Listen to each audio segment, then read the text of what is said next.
नमस्कार, मी प्रियांका नागने आपल्या मराठी चॅनलवरती तुमचं सर्वांचं स्वागत आहे. तर government of India ministry of women and child development अंतर्गत भरती आपण सांगितली होती. इंटर्नशिपसाठी भरती आहे, पण बऱ्याच जणांना आता प्रॉब्लेम कुठे येत आहे की तुम्हाला इथे अर्ज करता येत नाही, लॉग इन करता येते, पण इथे रजिस्ट्रेशन प्रोसेस काय आहे. प्रत्येक जण मला कमेंट करत आहे किंवा मेसेज करत आहे की रजिस्ट्रेशनची प्रोसेस सांगा. तर आपण वेळ न घालवता डिरेक्टली रजिस्ट्रेशन कसं करायचं ते पाहूया.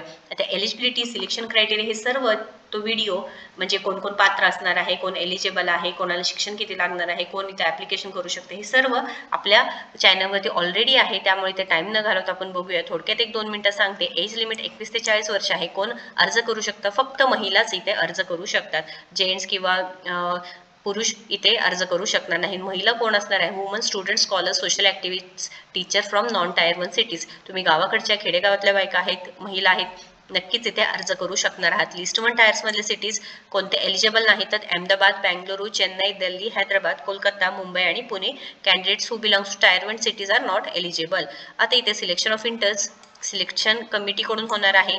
तुम्हाला फुकटमध्ये करायचं आहे का? तर नाही. तुम्हाला 20,000 पर मंथ भेटणार आहे. इंटर्नशिप स्टायफन तुम्हाला भेटणार आहे व इथे येण्या जाण्याचा खर्च, राहण्याचा खर्च जे सर्व तुम्हाला कोण देणार आहे तर गव्हर्नमेंट देणार आहे. त्यामुळे लक्षात घ्या, खूप चांगली संधी आहे. पण आता इथे रजिस्ट्रेशन कसं करायचं? लॉग इनचं ऑप्शन तुम्हाला इथे येत आहे. तर लॉग इन करण्यासाठी तुम्ही इथे मेनूमध्ये गेला, इथे लॉग इनचं ॲप्लिकेशन ऑप्शन येत आहे. तर मेल ID, पासवर्ड, कॅप्चर टाकायचं आहे. ऑलरेडी जर तुम्ही रजिस्ट्रेशन केलं असेल तर. जर रजिस्ट्रेशन केलं नसेल तर काय करायचं? तर रजिस्ट्रेशन केलं नसेल तर इथे गुगलवर जायचं, women and child development registration करायचे. पहिलीच लिंक आहे ते ओपन करायची. लिंक ओपन केल्यावरती इथे क्लिक करूया आपण. लक्षात आलं का तुम्हाला काय टाकायचं आहे? Women and child development registration. ते केल्यानंतर तुम्हाला फर्स्ट जी लिंक येईल त्याच्यावरती क्लिक करायचं आहे. फर्स्ट लिंकवरती क्लिक केल्यानंतर रजिस्ट्रेशनचं पेज ओपन होणार आहे. तर इथे थोडक्यात आता सॅल्युटेशन सांगितलं आहे. आता महिलाच फक्त इथं अर्ज करू शकतात. MS येत आहे. एंटर नेम तुमचं टाकायचं आहे. डेट ऑफ बर्थ इथं काय करायचं आहे? सविस्तर शांतपणे माहिती भरायची आहे. नेम आहे ते टाकून घ्यायचं आहे सपोज. त्यानंतर डेट ऑफ बर्थ काय आहे ते टाकायचं आहे. त्यानंतर फिमेल जेंडर ते फिमेल बाय डिफॉल्ट येत आहे. तुमचं सिलेक्शन स्टेट करायचं आहे, डिस्ट्रिक्ट करायचं आहे, सिटी करायचं आहे, कोणत्या सिटीमधून आहे. ईमेल ID प्रॉपर टाकायचं आहे, जेणेकरून जे काही तुमचे अपडेट्स असतात ते ईमेलवरती येतात. प्रत्येक वेळेस मी अर्ज करताना सांगते की तुमची email ID, mobile number change करायचा नाही.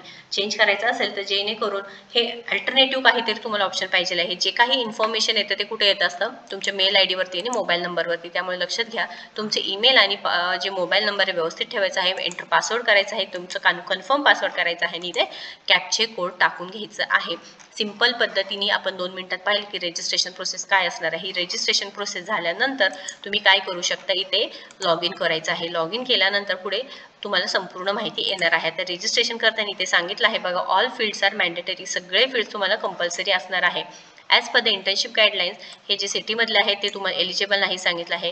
आता डॉक्युमेंट्स कोणतं लागणार आहे? As part of the application candidates photograph, ID proof, address proof, signature, highest education qualification, तुमचं हायेस्ट एज्युकेशन सर्टिफिकेट आणि डिग्री लागणार आहे.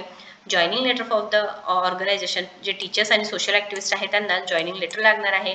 Admission certificate, joining letter for the institution in which currently enrolled or working, हे तुम्हाला documents लागणार आहे. Simple पद्धतीने कळालं आहे रजिस्टर कसं करायचं आहे. अजूनही काही प्रश्न असतील तर नक्कीच कमेंट बॉक्समध्ये विचारा किंवा तुम्ही आपल्या व्हॉट्सअप ग्रुपला जॉईन व्हा किंवा टेलिग्राम ग्रुपला जॉईन व्हा, जेणेकरून तुमचे काही प्रॉब्लेम असतील किंवा जे काही अपडेट्स असतात आपले डिरेक्टली तुमच्यापर्यंत पोहोचून जातात. त्यामुळे नक्कीच आपल्या व्हॉट्सअप ग्रुप असो, टेलिग्राम ग्रुप असो, इन्स्टाला तुम्ही जॉईन व्हा आणि आपल्या चॅनलला सबस्क्राईब करून ठेवा, कारण पहिली नोटिफिकेशन येईल तुम्हाला येऊन जाईल व तुम्हाला पटपट इथे सगळे इन्फॉर्मेशन सुद्धा मिळून जाईल. काही प्रश्न असतील तर नक्कीच कमेंट बॉक्समध्ये विचारा. व्हिडिओ जर आवडला असेल तर नक्कीच लाईक करा, शेअर करा, आपल्या चॅनलला सबस्क्राईब करा. धन्यवाद.